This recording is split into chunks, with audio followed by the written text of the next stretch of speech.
set surrounding money. And a little bit later on, Shaz has some hot tips for us. Listen to the words carefully. I said tips. Very hot tips. Before we get into that, how's your fasting coming along? It's doing well. We've only got a week left, haven't we? Yeah. Did you think you'd be saying that 3 weeks ago, just when you started on your first day? I did not. It was, I mean, to be fair, not eating throughout the day has never been too much of an issue for me, but it's the not drinking, the lack of coffee, the lack of water that has been more of a struggle. But how's that helped your mindset? Because obviously the first half you always focus on mindset. How's that done for you in terms of, well, what's it done for you? Sorry. I'll be honest. I've had a few moments of ups and downs. It might be a combination of the super early starts as well, because as we know, I do not cope well with super early starts. You're not part of the 5 a.m. club. I am. Well, you are right now, but I am right now, and I have been all month. it's a good going, by the way. It's called commitment. Yeah, if you're going to do something, commit to it. And that's kind of been my mantra for my fasting as well, is that although we've got people in the office that are observing fasting, not drinking, not eating during office hours, once the weekend hits or they're out of office hours, then it's back to business as usual. Whereas for me personally, if I'm going to do something, I'm going to do it. And so weekends still fasting, time outside of work still fasting. If you do it properly. Yeah, exactly. It's the other thing about commitment, isn't it? Commitment is doing what you said you would do long after the mood you said it in has gone. Yeah, exactly. When you feel like, oh, this is a really good idea, I'm gonna go to the gym. Oh, I'm really tired today, I'm not gonna go to the gym. No, I said I was gonna get back in shape, I'm still gonna go to the gym. And almost forcing yourself to do the thing that you don't want to do. But again, combined with mindset, is you take a look at the greats like Muhammad Ali. Hated training, hated every second of training. He openly admitted he disliked training. Mike Tyson hated training. Lennox Lewis hated training. All boxers dislike their training. But do you know what they all did? They're training every single day, without fail. That's what made them world champions. It's like anything. Speak to most painters, the people who paint houses, fences, that type of stuff. They don't usually like the prep work. Yeah. The filling in, the sanding down, all that type of stuff. But they love actually painting and then looking at the end product or result. Yeah. By way of example, And there are some who probably love the prep work as well, but the majority loves majority, yeah. And I mean, I think that is an important thing to keep in mind. Is your final goal. It might be hard work, it might be difficult going, you might stumble as you go along, but what's your final goal, and is your final goal going to be worth it? 9 times out of 10, I would say most people would say, yeah, the final goal is worth it. So keep going, grit your teeth, dig your heels in, do whatever you have to do to psych yourself up. Again, it's, you can have whatever you want in life as long as you're willing to pay the price. Yeah, absolutely. And the price usually is commitment, isn't it? And then compromise and not doing certain things, because you said you would do something, so you stick to it. You're reading a book, so you're at home and 10 o'clock or whatever else, you want to watch Game of Thrones or whichever the box set you like, or the news or whatever it might be, by the way. You say, no, I'll commit it, I'm going to do this, I'm going to stick to it. Yeah. And that will make a huge difference to everything you do. Because the mind tricks you, doesn't it? But without going deep into psychology today, let's get back to money. Money mindset. And a lot of people have an odd relationship with money. And I think it's Rich Dad, Poor Dad. If you haven't read that book, fantastic book. Robert Kiyosaki. Highly recommend it. But money doesn't grow on trees. Well, it does. The magic money tree. Well, no. That the government sometimes has. Yeah. No. But if you notice, no matter generally where you go, what you do, how much you spend on one extravagance or another extravagance, next month there's still more money. Okay, but where did that money come from? Okay, yeah. There's your salary, there's your job and all the rest of it, but you're putting you're spending money, and then your bank account gets refilled, and it gets refilled, and it gets refilled. Now, if you change your thinking about a limited money belief, your bank account's going to get refilled every month anyway. It might not be as full as you want it to be right now, but if you change your mindset around money and live within your means, look at what you can cut back on, look at what you are spending on, that amount goes up and up and up and up and up. Yeah, I think on a broader point there, Kieran, whether it's money doesn't grow on trees, whether we're working to pay the bills, whether money is the root of all evil or the root to all evil, okay, all of those things and many others, by the way, are some of the stories that most of us hear when growing up, okay, and they stay with us, don't they, all the while? They do. Money's not easy to come by. Yep. All of these things, but you've got to look at who's teaching you that and what financial position they're in. But people don't, because they're brought up with it. Usually, all of us, okay, parents, neighbours, uncles, aunts, grandparents, whoever. But the majority usually parents, isn't it? Yeah. And we hear those stories. Okay. But and again, no disrespect to anyone's parents out there. They did the best they could, and they can only teach the understanding that they have. But if your parents were super wealthy, they wouldn't have said that. They wouldn't have said that. That's just a fact. That's not me supposing. That's not me. My parents were not wealthy. I got told those same things.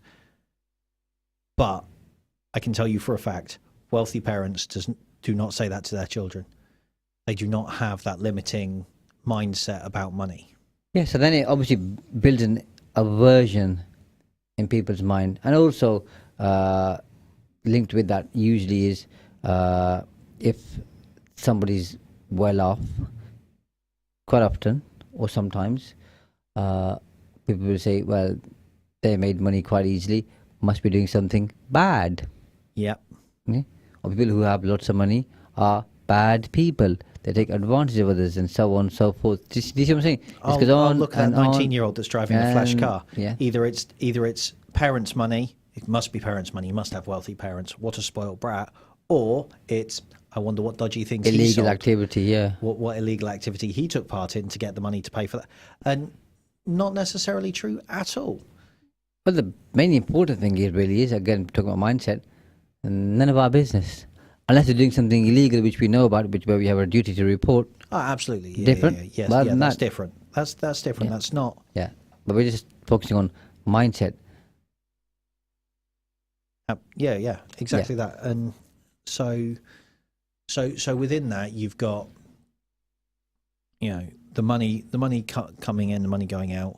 If you stop thinking about it as real world example, I've got a friend who has, by their own admittance... Kieran, we all have a friend. Well... Carry on. Not everyone has a friend. Don't they? Okay. That's going down a darker path. We won't go down that. But by their own admittance, they're rubbish with money. They can't save. Their description of them with money is, imagine trying to catch water with your hands open. But people say that, I'm really bad with money, or I can't handle money, or I can't manage money.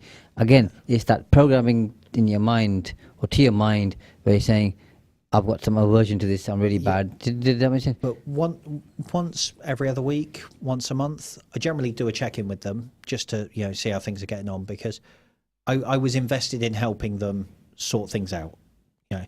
And now going from, debt, loans, overdraft, yes, they still have loans, no credit card. So we've paid that off, got rid of that, highest amount paid off first.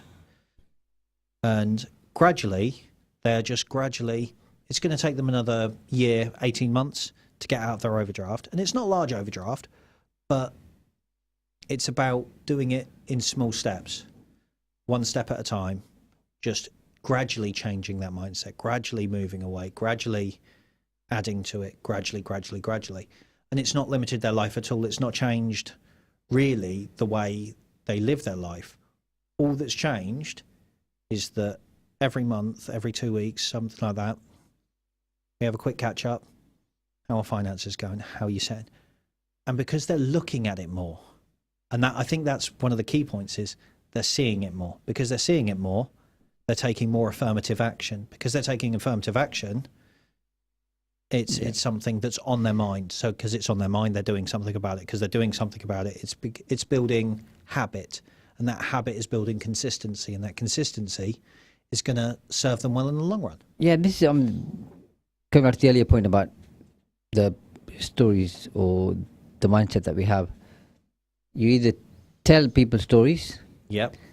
people tell you stories, or you tell yourself stories. And the third one is the most important.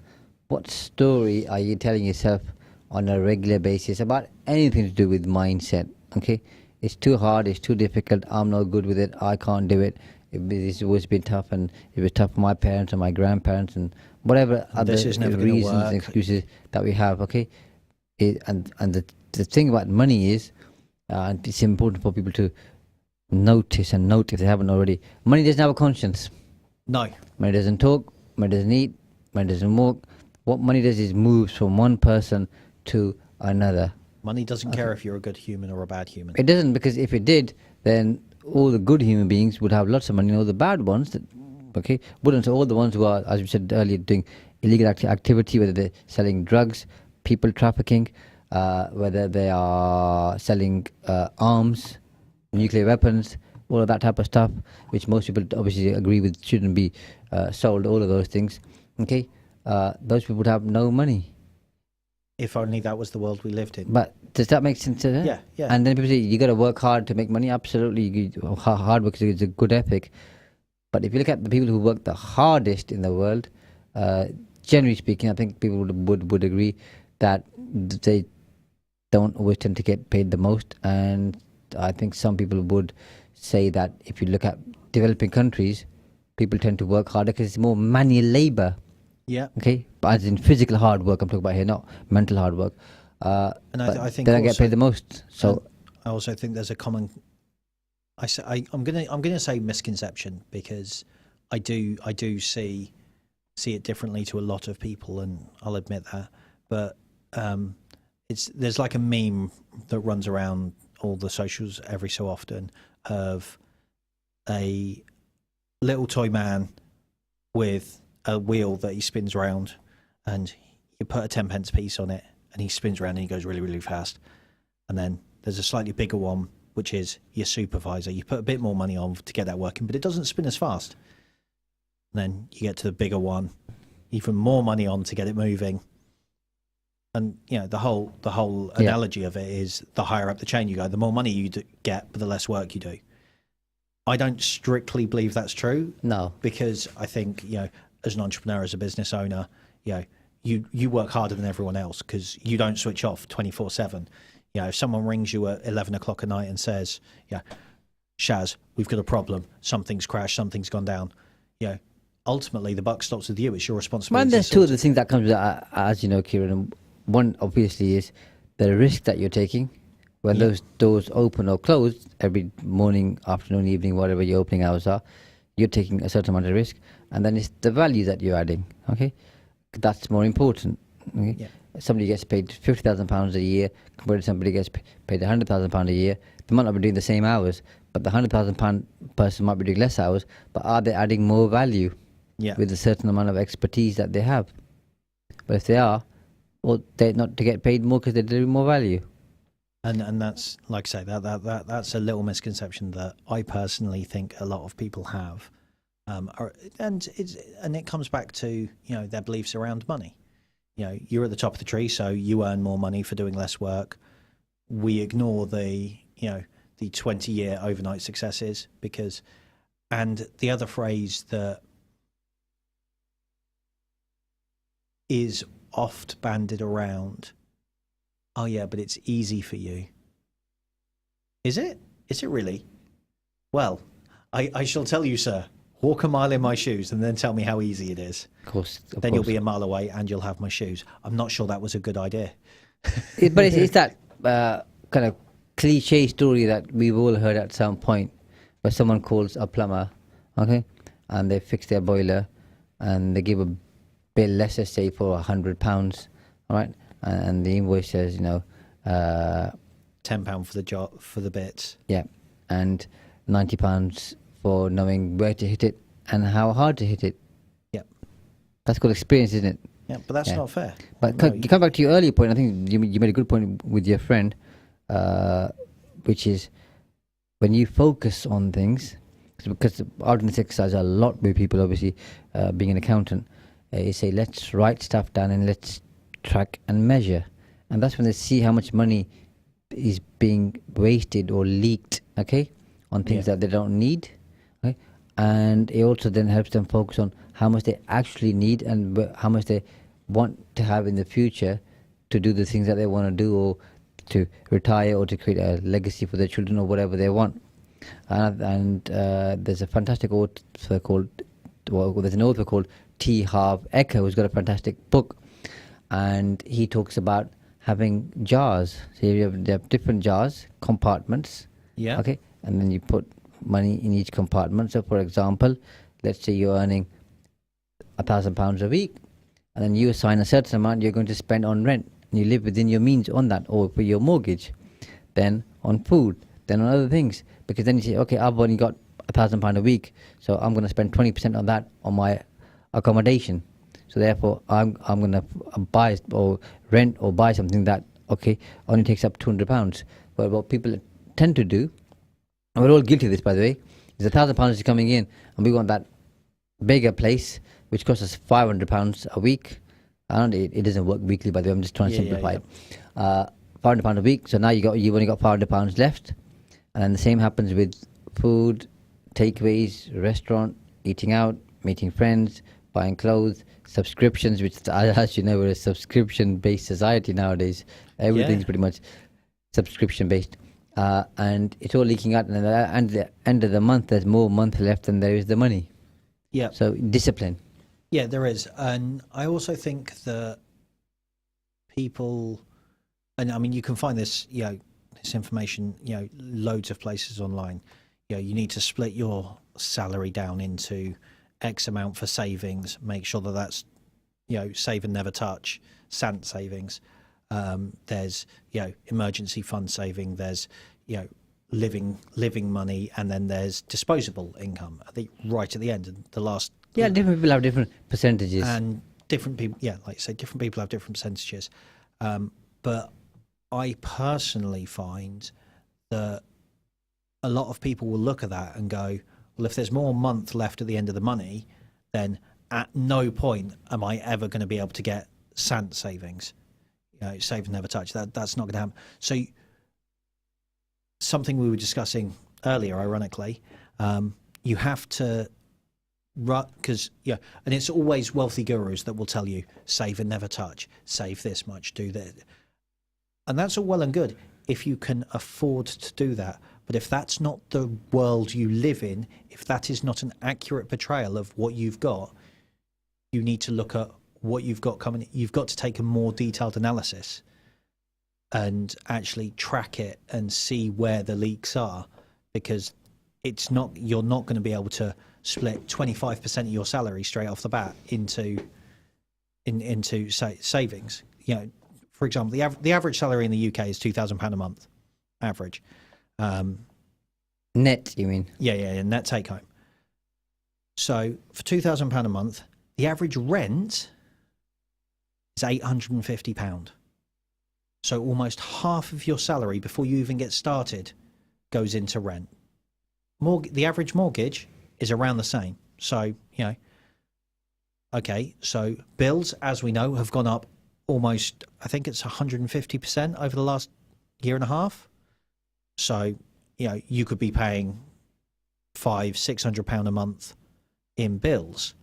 Well, okay, if your net take home is £2,000 a month, and all these gurus are saying save £250. Okay, well, I save £250. That's all well and good. I spend £850 on my mortgage / rent. That's £1,100. I spend £500 on water, gas, and electric, the essentials. Well, that's £1,600 before you even get into your internet, everything else. This is what I'm saying. We will have different percentages. So I try not to give people percentages. Sometimes people ask and I say, okay, this is what you could possibly do, but it's going to be a different number. I think what's really important, and again we touched on it earlier, is building a habit. Whether it's a pound a week, a pound a month, but slowly building that habit, and then after a while, as you focus on it, you'll start thinking, okay, how do I make it £2, £5, £7? Because I think I'd be putting my neck out, but everybody listening spends money on something that they could reduce. Yeah, I would agree with that. And so I don't mean eliminate, I mean reduce, whether it's eating out, whether it's subscriptions, whether it's coffee, whether it's cigarettes, whether it's drinking, okay, whatever it is, everybody can say, I can be better at this. So that gives that extra flexibility to say, okay, now I'm going to save. Now it's a choice to make. Do I want to compromise all this and drinking less coffee or whatever else to saving money, or do I want to say, you only live once, I want to enjoy it and I want to do this? And that's the difference that people have in terms of mindset and discipline, because there's certain behaviors that money likes. Yeah. And one of them is discipline. Yeah. Discipline about it. Money likes that, okay? And it then works its way towards you. There are other behaviors as well, which we'll cover on another episode. But today we just want to kind of set the foundations in terms of basic beliefs and how people think about things, and then perhaps how they ought to think about things.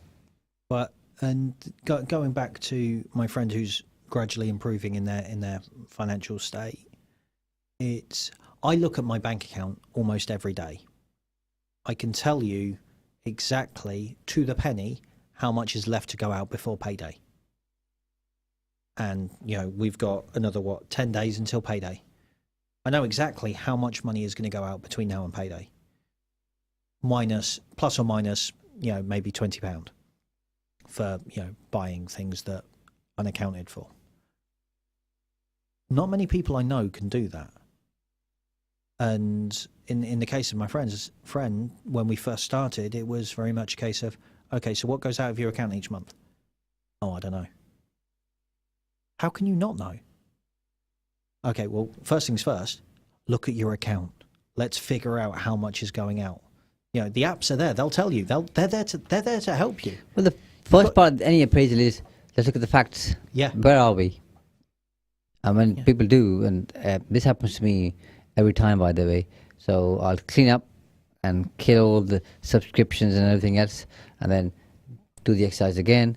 And let's say after a year, for example, I don't exactly time it, but let's say it's a year, and then I'll build other stuff up.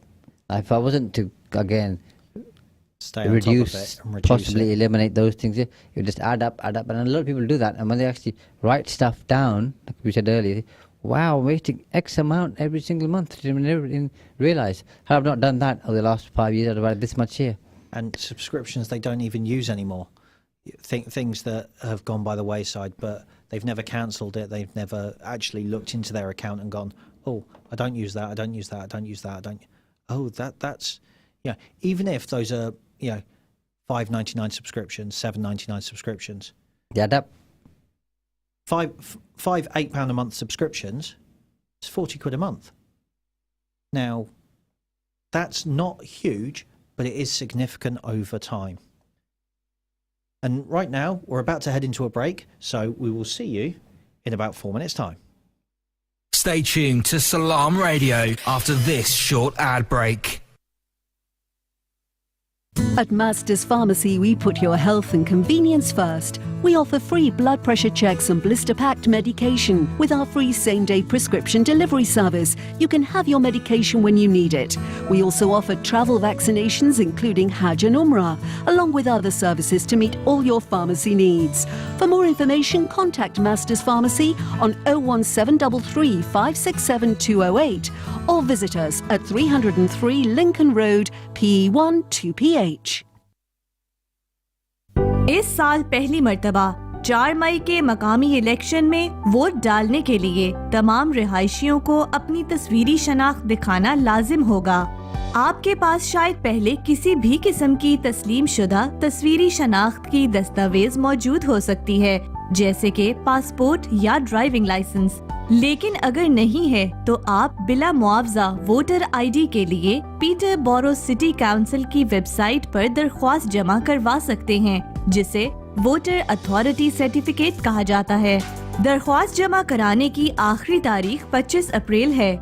मजीद मालूमात के लिए हमारी website www.peterborough.gov.uk visit कीजिए और voter ID के लिए search करें। शुक्रिया।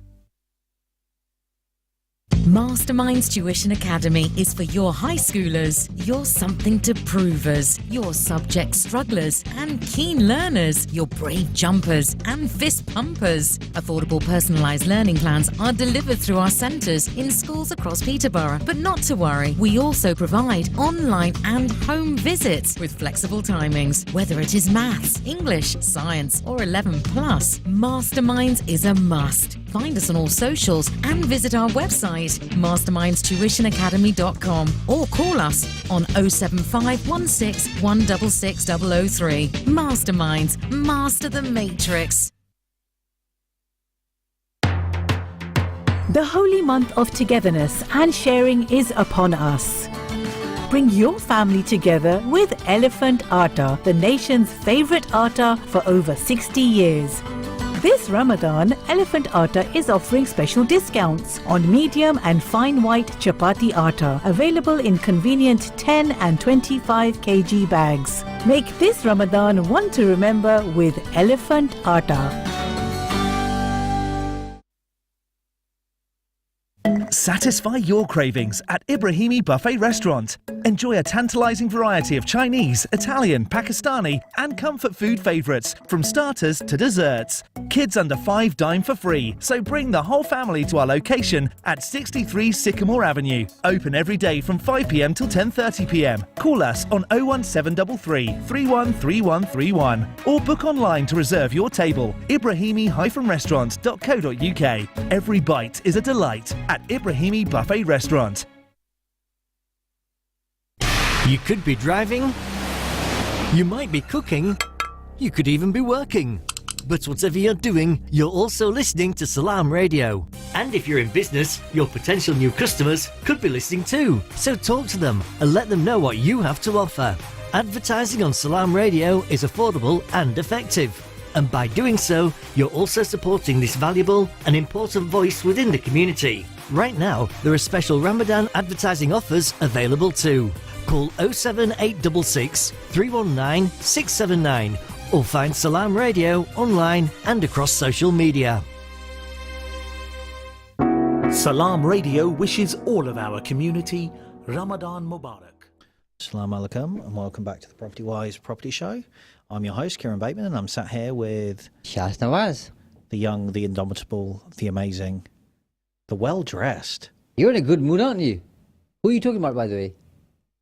Well, it wasn't you, was it? No, obviously not. Welcome to the show, and feel free to get in touch on anything that we've spoken about, our mindset, or upcoming. We've got some hot tips from Shaz regarding property. Feel free to get in touch with the show. You can call us on 01733 602 133, or you can text us 07411 191 062, or if you're feeling particularly adventurous, you can comment on the live stream on Facebook, YouTube, Twitter, or Twitch. We're on all the platforms, all the ways to get in touch. We'd love to hear from you. So no excuses. No excuse. That's mindset, Shaz. We've done mindset this week. I better move on to property. Moving on to property. The show is called Property Wise, so let's talk about property. You're right. Yeah, we've done the wise bit. Now it's time for property. I think we should call it a wise property next time. Because we talk about a wise person, then property. No. So you're saying we should do property first and then wise second? Or that, one or the other. I mean, I think it's easier to swap the segments around than it is to swap the name of the show, because people have got used to the Property Wise show. People are smart. They know what we're doing.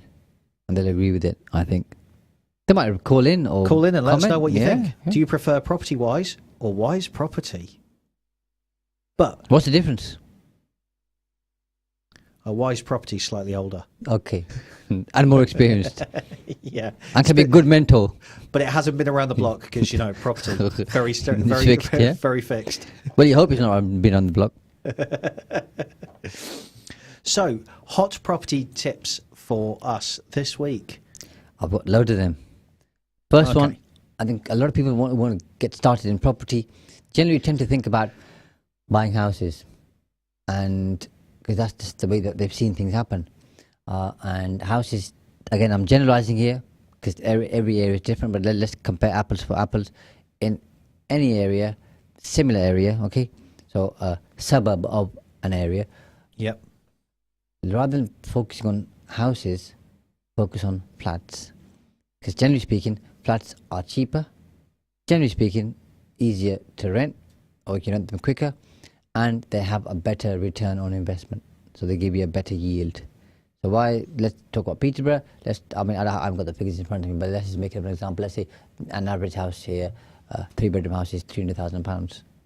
Yep. You can buy a 1-bedroom flat in that particular area for around about, I'd say, 100 to 120, and you could buy a 2-bedroom flat from 120 to 150 or thereabouts. Yeah, I would So go with the that. house and the flats are in the same area. I'm talking about two different areas here, by the way. Yeah. And yet the rental income difference isn't that significant. No. So focus on, I'll say, flats to get onto the property ladder as opposed to houses. With that, as you know, we've talked about on previous episodes, is once you're up and running, you can then look at the commercial to residential conversion, where you're converting a commercial property into residential, as the name suggests, and you're creating flats. Yep. Yeah. There's, alongside that, flats, and a lot of people do have a whole personal, you know, I don't want flats. I don't want to live in a flat. Well, just remember, you're not the one living there. No. And there's a need for it. Yeah. Yeah. And take Peterborough, for example, as developments get brought in, as universities get built, as more shopping districts get built, it's more jobs. As it becomes harder, Yeah. people just can't afford to rent. Some people can't afford to rent a 3-bedroom house. Therefore, they go into a 2-bedroom flat if there's 2 or more of them, and they go into a 1-bedroom flat if they're on their own, or into an HMO, depending on whatever their financial position is. Yeah. And that's something that, you know, everybody's got their own personal taste on, but when you're looking at investing in property or getting into property as a business, take your heart out of the game. Your heart has no place in business. It has a place in looking after people and making sure that people are doing well and making sure that it's affordable and all the rest of it. That's where your heart belongs. Your heart does not belong in business decisions for places where people will live. Take out the emotion, yeah. Because, you know, I wouldn't live there, so I'm not going to buy it as an investment property.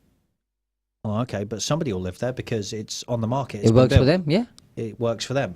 Not everyone's the same. Everyone has different needs and requirements and, you know, wishes. Not everyone is you. Not everyone is me. So accept that there are different people out there, different strokes for different folks. And if it's a sound investment piece, invest. Doesn't matter whether it's, ultimately, it doesn't matter whether it's a house or a flat. Flats, like you say, come in slightly cheaper per square foot for the investor with comparable rent. So your rental yield and that is higher. But I think you also got to, Kieran, eat your own dog food. So if you're investing in areas where there's a low yield, the monthly rental is low, and you're targeting a particular type of demographic, then I don't think you should be snobbish about it. What you should do, I must say you, as in an investor should do, is get to know those people. Where do they shop? How do they think? Okay, how do they behave? what are they talking about? What are their challenges? Because renting a property isn't just about, as people think, well, rent a property out, whether it's people who are actually investors or people who look at investors and possibly criticize them and say, oh, they're money grabbing, money making, so and so's. Okay, they just get a property and put it on rent and that's it. No, most people tend to get to know their tenants. Yeah. And if you've got no relationship equity, no currency with them, then you're not going to get on too well with them, are you? Not understand them. Because when they say to you, I'm going through a challenge because something's gone wrong, and as you've said, and you've got a heart, you're going to support them. If you know them, then you'll be on the same wavelength as them. Yeah, and it's a lot easier to support someone that you know rather than someone Absolutely, you don't know. Yeah. Yeah, and most landlords, as you know, we come across a lot of them, are fantastic and they want to help. Yeah. Just look at COVID. A lot of people did. But you always gets picked up on a minority, doesn't it? Who are the bad ones. But again, not going off topic. But the squeaky wheel gets the most oil. Yes, that's right. Yeah. That has different connotations, but we're going to stick to property top tips. Top tips. So number one. Number two, I think it's important to be patient. Patient when you're looking to buy a house or a flat or any type of property, as in it takes time. So don't make quick decisions just because you've been looking for a property for the last 72 hours. Okay? Oh, but Shaz, I found one and I think it's great, and I'm going to put an offer in tomorrow. Well, do it today. Why wait till tomorrow? But is that the right thing to do? Have you weighed up all the pros and cons? Does it actually work for you? Is it within your budget? Is it in line with your strategy? Is it in line with your exit strategy? Is it in line with what you're looking to achieve? Oh, Shaz, that sounds like a lot of paperwork. I mean, why would I want to do all of that? Just get a cigarette packet and just get something on the back of that, Kieran. It's going to work fine for you, don't worry. Okay? Have some kind of a plan. Because if you don't have a plan, then, as you know, if you don't have your own plan, then you've got to live to other people's plans. And failure to the bad news is, Kieran, they haven't got much planned for you and me. So we might as well have our own plan. And with that, once you've made the investment, again, be patient. Because property is a long-term investment. Unless you're a developer or you're buying and selling, which we've covered on other episodes, but you want to just take the long-term view on this, and sometimes people get fed up and say, oh, just sell it. And then in 10 years' time, say, oh, I made such a big mistake. I sold that property on that particular street 10 years ago and now it's doubled in value. I should have held on to it.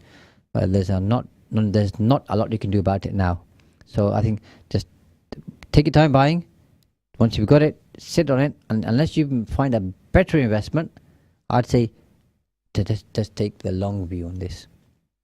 So being patient is extremely important. I completely agree with you. And most property investors tend not to be patient at the start, but it helps. To compound that, if you anything you do, you take a DIY job that you do in your own home. If you rush it, yep, it looks awful. Absolutely. If you take your time, do it properly, measure twice, cut once, etc., etc., etc., suddenly you've got something that looks like it should do, rather than a mess stuck to a wall. Yeah, absolutely. The third one is diversify. So don't put all your eggs in one basket and have different types of property in different areas. And again, we've covered this on other episodes in terms of student accommodation, in terms of 1-bedroom flats, 2-bedroom flats, houses, serviced accommodation. If you're into HMOs, I mean, you know my personal view on that, Kieran, but if you're into HMOs, if you're looking to do flips, the whole 9 yards here, and you can't do everything, but you can do some of them. I'd say diversify, and also maybe look at different areas. Yeah, and I mean, maybe next week we'll cover it once we've finished covering all your top tips. I've got 20 tips, which I'm not going to cover all. I haven't got the time to do it today. You have not got the time to do that today. We'll make a start. We'll make a start, and we'll do more next week. But after that, we'll maybe take a deeper dive into gold mine areas. Yes, I think that's very important, and that's partly where you kind of start to some extent. And so, because I mean, if somebody had £1,000, generally speaking, and that's all the money they had, I wouldn't advise them to put all that on one particular stock or share. I'd say put it on 3 or 4. That's your 13 red. The only money you got. Obviously. But then big risk, big return. But might not always work out for you. Well, I mean, it won't work out 99% of the time, I don't think. But that's that there. So don't put all your eggs in one basket. Number 4, I'd say, look at ways to add value. It's the best way that you can make some good gains, both in terms of rental income, rental yield, return on investment, and if you're looking to flip, obviously add that value and make a margin. Yeah, I mean, adding value is often the quickest and usually the simplest way to get a higher return on your investment, especially because you're doing more, aren't you? Especially when flipping. Right, we've just had a Facebook comment from Fiaz. Where do you draw the line on a moral compass where greed overtakes morality? Property investors are charging extortionate rents, and it's putting more and more families in sheltered housing or on the streets. Okay. Good question. Good question. Thank you for your question.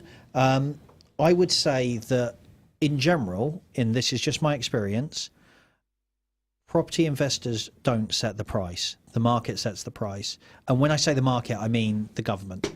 If the government keeps raising their prices on electricity, on gas, on water, then unfortunately, yes, property is a business, and it's there to, that for a lot of landlords, it's their only business, it's their only form of income, and they can't, obviously give houses away for free.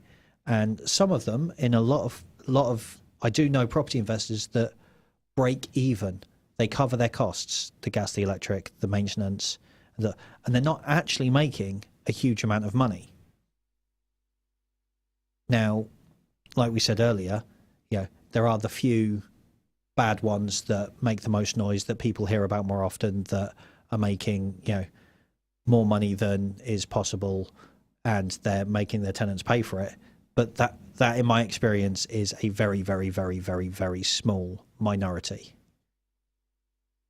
I'll take you back to 2014 and what's better known as the Osborne tax.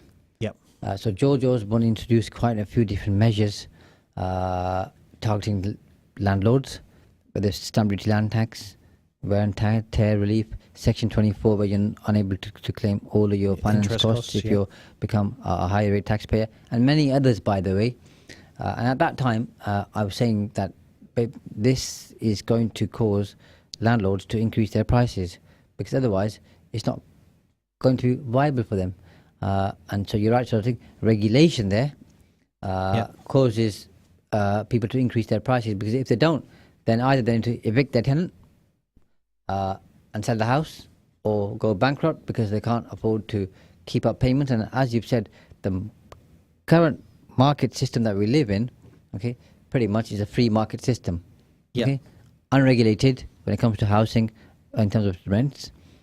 So people charge whatever the market rent is, because if you're renting your house on, let's just say, Lincoln Road, for example, because it's not too far away from here, and it's a 3-bedroom house and you're charging £800, and the market's charging 600, well, you're not going to be able to rent it. If the market's charging 1,000 and you're charging £800, you're making a loss of 200. You'll be thinking, well, why am I charging below market? Because it doesn't work. No, it doesn't. That's the economy in which we live, and unfortunately. Interest rates then right now impact that. So interest rates are going up. So people who are refinancing or buying property are paying more in terms of monthly payments for those who are taking a loan. So rents are going to go up even more. Yeah. And as you've said, it's the role of government to I believe, to provide more housing, provide more opportunity, and then make it easier. But if they're going to whack up taxes for any business, by the way, not just property, I think the business owner or that sector is going to take it lying down, but they're not, because the first thing they think is, okay, how do we pass this cost on? Because everybody does that. I think Fiaz makes a good point about morality. The challenge always, and we'll talk about this on the way here, by the way, is one person's morality is another person's immorality. Yeah. So how do you define that and square that circle? It's difficult, because if I come and speak to you and I say, Kieron, you're charging £1,000 rent a month, and you're saying, well, hold a minute, Shaz, my mortgage is £800.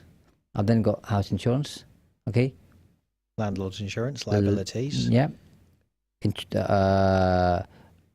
Gas safety certification, other certification, and what I'm left with is £50 a month. And this is no story, by the way. We see this all the time. We see this all the time. Okay, that's what it is. Now I can reduce it by £50. Okay, and the £50 might make a difference to your tenant. Okay, might not, but then you got nothing left. So you'll be thinking, well, why am I doing this for? Yeah. So, and I think morality is a very good point, and I think greed is another good point. Is that landlords get hit harder than just about any other industry when it comes to potential greed. Especially nobody. If I opened, for example, a fish and chip shop, and I charge £15 for a piece of battered cod and some chips, but it's good battered cod and chips, people will happily pay it.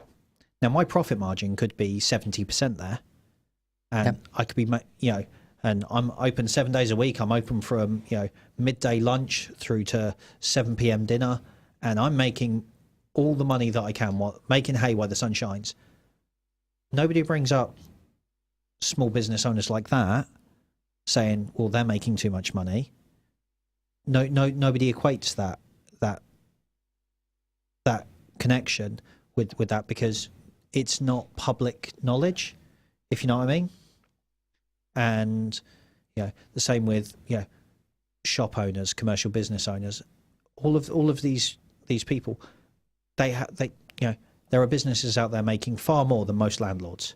and I think we can't expect Joe Public, whether it's property landlords or anybody else, do the job of government. The government charges taxes, and then it's their job to make sure that those taxes are used in the best possible way. And if they're not investing those taxes or making it easier, better, more efficient, more effective for house builders to build houses, and the government's not building any houses, and local authorities aren't building any houses because they're not getting any funding from government, we need to point the finger at government. Yeah, absolutely. Suar, we need a first-time buyers auction in which serial investors aren't allowed to enter. This may create the balance that the property market is in very much need of. An interesting concept, auction for first-time buyers only. The only caveat I would have to that, and the potential issue I would see in that, is that once again, it's not the house owners that set the market rate for the value of the property. The property is valued, and once it's valued, it say it's £100,000, £150,000. Well, regardless of whether what they want, the house is valued at £150,000. You need a 10% deposit. That's £15,000, whatever way you slice it. And if you're on 20, 22, 23, 24, 25 grand a year, the chances of, unless you're living at home paying no rent, living with parents paying no rent, the chance of you being able to save that £15,000 in this economy is going to be difficult. And I think that's more the issue, is not so much, I don't think landlords necessarily are the issue. I think that the issue is more the cost of houses comparative to people's wages, and the ability to get a deposit together and savings together creates more of an issue than, because ultimately, I mean, how many houses do we drive by, do we see that are derelict, that are just empty because an investor doesn't want it and no one else can afford it? See, I go back, Kieran, to the 90s, before the national minimum wage. Yeah. And I had 1 or 2 part-time jobs. And I think the first one, I can't remember now, maybe £2 an hour. Yeah. And the same people today, okay, that's doing that type of job, might be on £10 an hour. And national minimum wage goes up, and the living wage goes up. Are people any better? No, they're not. Because what happens is, if, let's talk about me, by the way, okay, and I want to increase, okay, salaries for employees, what are the first things that I'm going to do? Is increase my charges to the people who are using our service or product. Yep. Okay.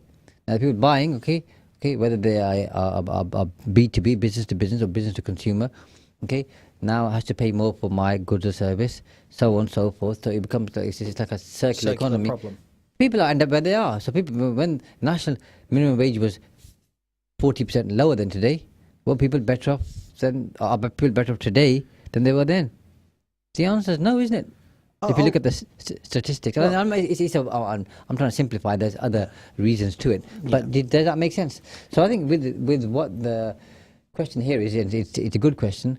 Is you could possibly have a stab at this if government gave the funds to local authorities to build homes to then sell them without charging a margin to first-time buyers, at cost, and then having some restriction in them not selling those houses and making a gain within a certain amount of time. Whatever the limit may be, for 5 years would be a good start. Then you can make it work. Because if, like the person who's asking the question, if they had a buy-to-let property that they wanted to sell, and they were told you've got to put it into an auction, and you can only sell it to a first-time buyer who's going to pay you 15% less than market value, they're not going to sell. No, exactly that. And I mean, you talk about pre-minimum wage and are people better off? I think the other thing you've got to look at is way back when my grandparents' house, when it was sold for a hefty price, but they bought it way back in the 50s. And it was, I think, 20 or 35,000 £, which was a lot of money back then. In the 50s? Yeah. Must be the mansion. It's not a small house. Okay. But it was exactly the full cost was 5 times my grandfather's salary. One salary. My grandmother didn't work. She, was a housewife, stay-at-home wife. They had one salary coming in. Roll on, the next 70 years, and they both passed away now. But the house value compared to my wages in the same, because ironically, I took the same path as my grandfather, did the same job roles. My salary times 5 is not the value of that property. Nowhere near. And I think that is a bigger problem. Got to build more houses, Kieran. Yeah. And again, the government needs to push on this. They don't. They keep kicking the can down the road and trying somebody else's problem. Because if you think about it, and again, this is to share with people who might not know. If somebody who's building new homes, for example, they have a certain amount of homes that have to be affordable homes. Yep. So just to keep it very simple, sold at a discount, usually to a local housing association. If they can't, then they've got to pay a certain amount to the local authority. Then they've got Section 106 costs to pay towards amenities. So again, their margins are very, very low. And I've only got to tip number 4, so I'll have to look at the others whenever you allow me to, Kieran. Yeah. We'll get through the other 16 in subsequent shows. But interesting conversation, wasn't it, about is it moral, immoral, new houses? But some good comments there, by the way. I completely agree. Some fantastic comments. Thank you very much for getting in touch. I think ultimately, from my point of view, it comes down to the economic state that we live in, the way the economy works, and landlords aren't necessarily bad or overly greedy, but they have to live within the world in which we live. It would be nice if I could give homes away for free, but I can't, because ultimately that's not the world we live in. And on that bombshell, we'll see you all same place, same time, just next week. Different date. You're listening to Salam Radio, and it's now time for